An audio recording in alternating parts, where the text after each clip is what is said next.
Alexandria Ocasio-Cortez recently did an interview with GQ, and we've talked a bit about it. In it, she said she didn't know if she was going to be alive in September. Well, spoiler alert, she survived, and we're all happy for this. I don't know why she thought she would be dead, but that was weird to a lot of people. And now she's getting roasted for another part of this interview. AOC said she wasn't sure if an intercultural, interracial relationship would be the right fit for her. Whoa. AOC coming out and admitting to being a racist is not something I had in my bingo card for 2020. Actually, no, I think it was there because we've been saying for some time that the woke left are racist. They're moralists. They're racialists. They're reactionary. But hold on there a minute. I actually do not subscribe to the belief that simply because you have preferences in dating, you're racist, sexist, or transphobic. No, not I. Probably not you. If someone was just like, I'm just not all that into this kind of person of this background or this culture, whatever, you'd be like, okay, some people just like what they like. I mean, what do you do, right? But here's the thing. The woke left have been pushing this idea relentlessly for a long time that dating preferences, racial dating preferences is racist. All right, look, here we go. Let's see what we got here. We got this story here from Mashable, February 8th, 2021. Racism thrives in the online dating world. Racial preferences on dating apps reflect the shameful roots of racism in the U.S. Some people are just into some people. I don't know. Like, what are you supposed to do about it? It doesn't mean you, like, just because you're, say, like a black person doesn't want to date a Mexican person doesn't mean that you hate Mexican people. It means you're just not attracted to that. This is the world that they want to create. Here we go. What's this one? Least desirable, how racial discrimination plays out in online dating. A dating site for white people. It's racist no matter how it's justified. Oh, boy. Uh-oh. We'll talk about that. Here's the big story, though. I'm not super interested in just ragging on AOC or whatever, because the reality is she overcame her racism by her own standards, and now she's engaged to this, white ginger dude. Good for them. I'm glad they're happy. What I think we're seeing from this, which is much more interesting, is first, hypocrisy on the left. They don't have any strong morals. They don't. You cannot be in this realm of talking about racial dating preferences being racist and then come out and say that you have that and not be called racist. These people are hypocrites. They lust for power, and that defines them. Fine. Not every single one. No. AOC overcame her racism. Good for her. But so many of them will come out and say something and then contradict themselves 10 minutes later. I mean, defund the police. Perfect example. They will scream and cry the police are bad, but they're the first to call the cops when they think it will benefit them. And therein lies the problem. Now, I think it's important to talk about what AOC was saying here and why, because I have no issue. If there's like a white person who's like, I just have a preference for other white people, I'm like, well, welcome to reality. You can see it reflected across the board through all demographics. People prefer to be around people of their own races. It's just existence. I don't know. Maybe you think it's wrong. Fine, whatever. Me personally, I don't know. With my background, there is quite literally no physical reality in which I am not in a mixed race relationship. That's just literally impossible. And even like I guess if there was someone who was like a quarter Asian or something, but they'd have to then be like 20% Korean and 5% Japanese. But even then, it's still, mixed race people can only be in interracial relationships. It's the interesting thing about what AOC is saying here. And I think it shows once again, she does not have morals. She does not have principles. I do not trust her.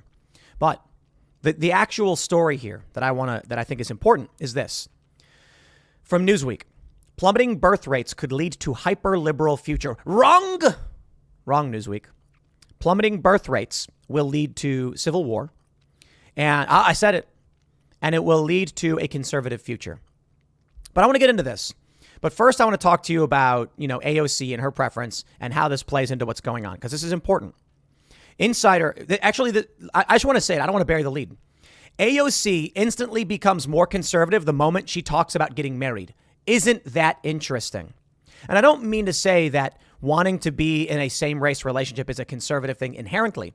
But the left rejects this idea outright until they are the ones who are actually about to get married. Case in point, they're talking about plummeting birth rates could lead to a liberal future because people aren't having kids, so they're not going to be conservative. We know from the science that when people get married and have kids, they become more conservative. That's what the study finds. Their argument is that because we won't have kids, we'll be more liberal. Wrong. That means there'll be less liberals because conservatives still have kids. AOC, the moment she starts thinking about marriage, all of a sudden these ideas about race play a role in everything. Amazing how that works. Here's the story. And I love this because here's the lead. She said she wasn't sure if an interracial relationship would be right for her. AOC shared in a new interview that she had initial doubts about whether an interracial relationship would be the right fit for her. The Congresswoman told GQ in an interview published on Wednesday, September 7th, that her relationship with Riley Roberts, who is white, sparked questions for her about identity and belonging. She's a New Yorican, which is a Puerto Rican born in New York. Throughout her political career, she has faced racist and sexist attacks from right-wing trolls and politicians alike. And then she comes out and says that, I don't know if I should date this guy because he's white and I'm not. Here's the quote. AOC's biggest problem is that she's AOC. Oh, congratulations. In this passage, they say, quote, "It's my resolution that perhaps we can be engaged by the end of the year." She recalled him telling her, Riley. And I said, "Oh, really? Well, you're going to have to woo me. You're going to have to convince me after all this time why I should." Ocasio-Cortez told me that she never considered marriage inevitable. Her relationship with Roberts, who is white, raised her own particular questions about identity and belonging. She wasn't positive that an interracial relationship would be the right fit for her. Sorry, what? Is the New National Review saying this? Is there anyone in America who, having read those words, can still insist that AOC is treated unfairly? If anyone else in politics had told a friendly journalist that they were not positive that an interracial relationship would be the right fit for them, it would have yielded a hurricane of criticism. That's right. So imagine if Tim Scott or Glenn Youngkin or Marco Rubio or anyone said that, they'd be crucified. 94% of Americans approve of interracial marriage. Yeah, who cares? I don't care about AOC's opinion on this. I don't care if she wants to marry a Puerto Rican guy, a Mexican guy, a black guy, a white guy, Jewish guy. I don't care. The point is, the moment she begins thinking about marriage, she's all of a sudden in that camp. Racial preferences on dating apps, the shameful roots of criticism. That's right. Because they've been saying for years now that if you're a white person and you don't want to date a black person, a Mexican person or whatever, you're racist. And I'm sure that will go in every direction, right? No, probably not. They've probably long maintained, well, if a person of color doesn't want to date a white person, it's because of, historical racism and things like that. Well, they've said it over and over again. Does having a racial preference when dating make us racist? Blah, blah, blah, blah. Here's the real story. AOC's shift towards what is perceived as a more conservative view is unsurprising. Newsweek writes, plummeting birth rates around the world could lead to a hyper-liberal future, scientists have found. Full stop. Could? Sure. Likely to? No. And I'll explain. A study, experimental and cross-cultural evidence that parenthood and parental care motives increase social conservatism, published in Proceedings of the Royal Society B, researched whether parenthood had an influence on social attitudes. The aim was to understand the origins of divisive social attitudes on issues such as abortion, immigration, and sex. Before now, the impact of parenthood on social and political attitudes has not been widely investigated. Prior to undertaking the study, researchers hypothesized that people more invested in parental care may be drawn to conservative policies. This is because traditionally conservative views favor family values, safety, and stability. Researchers found evidence that those who showed a greater desire to be parents were more drawn to these conservative values. On the flip side, researchers also found evidence that those who are already parents were more conservative. Interesting. Co-author Nicholas Carey, a postdoctoral research fellow in psychology at the University of Pennsylvania, told Newsweek that these findings contradict the commonly held belief that people become more conservative with age as a result of the harsh realities of life. No, having kids opens you up to the harsh realities of life. Okay. They say the belief is captured in the expression, whoever is not liberal at 20 has no heart, and whoever is not conservative at 30 has no brain. Full stop. Are you kidding me with that quote? It's abysmal. The real quote is, if you're not liberal when you're young, you have no heart. And if you're not conservative when you're older, you have no head. Okay? It's meant to be a bit alliterative. Anyway, no brain. In fact, when you statistically control for the effects of parenthood, older people are no more socially conservative than younger people.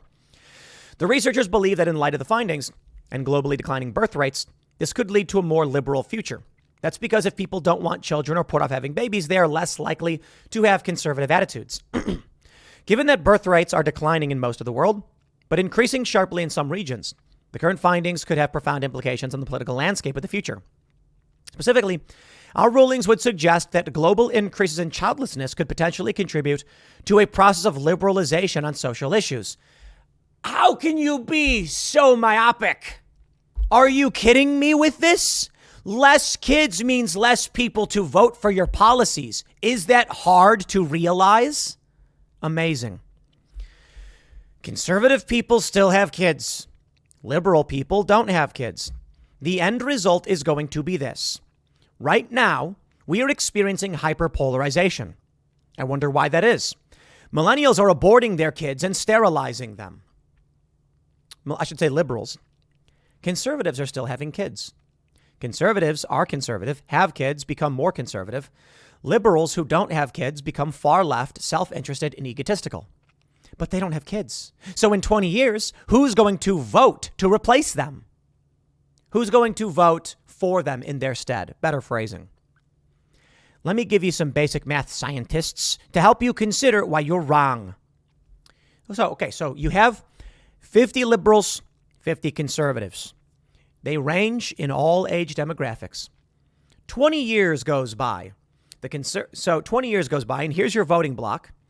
Liberals age out and die, no longer voting. So they don't have kids either. Their voting block shrinks.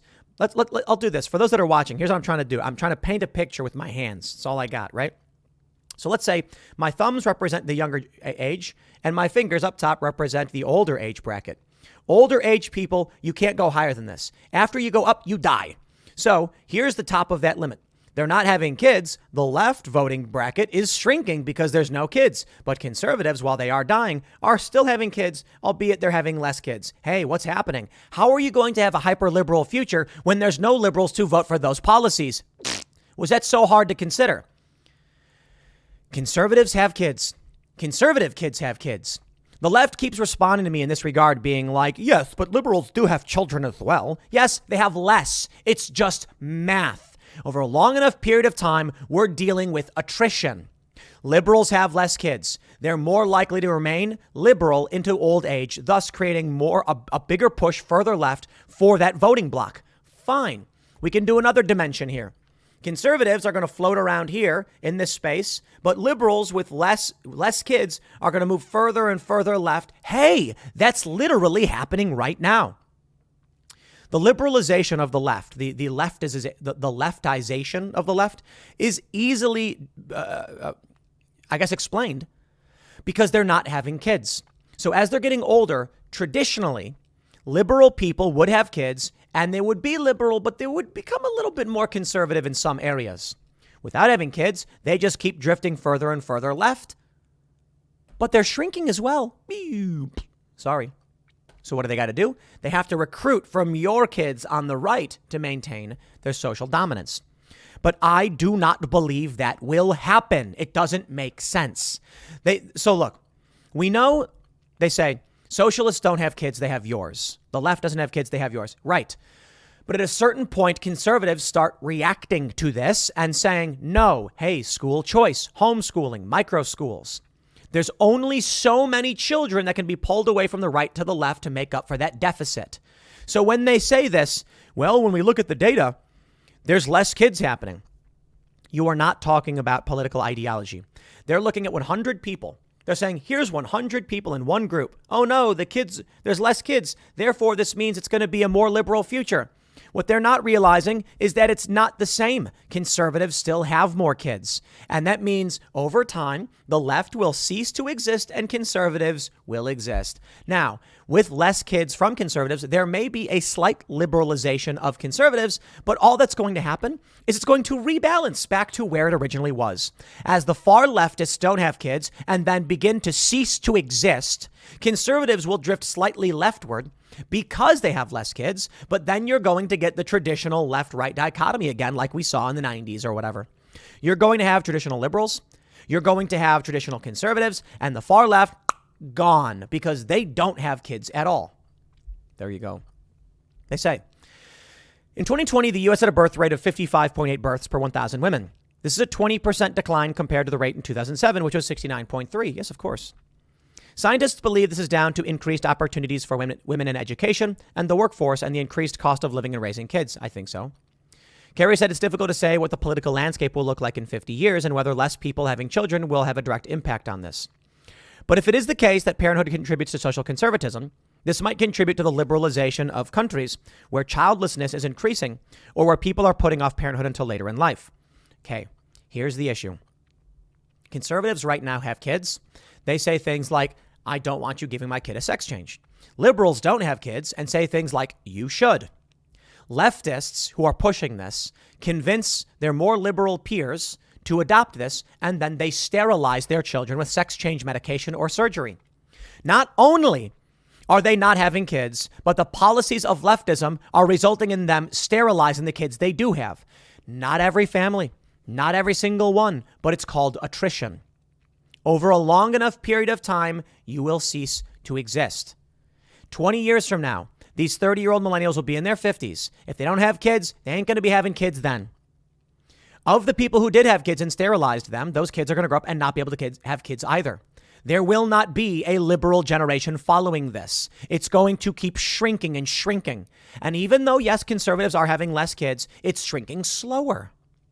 Eventually, you will see probably MAGA, populists, working class people, pro-union conservative types. That will be the dominant faction. But they still have kids. And so then you'll see a wave of people having kids, advocating for kids, saying have families like conservatives do, and the culture will shift. The social pressures will then shift towards having kids, which will weave back in to a more conservative reality. The left, they refuse to acknowledge this because they're on a path for destruction. And I love it when I post on people's Facebooks and I'm like, hey, man, look, sterilize your kids. I don't know. I'm not going to complain about it. Do your thing, whatever. But that just means there's not going to be leftists in the future because your ideology is waning. We are winning the culture war. Why? Because they don't have kids. 10% of federal spending goes towards children. A massive portion of the economy is spent on children. When it comes to new industry and new business, the left ain't going to be there. I think one of the big reasons they're going after kids so heavily is because they don't have any. I mean, for one, they don't care about your kids because they're not their kids. And two, they know that they need your kids to vote for them. And it works to a certain degree.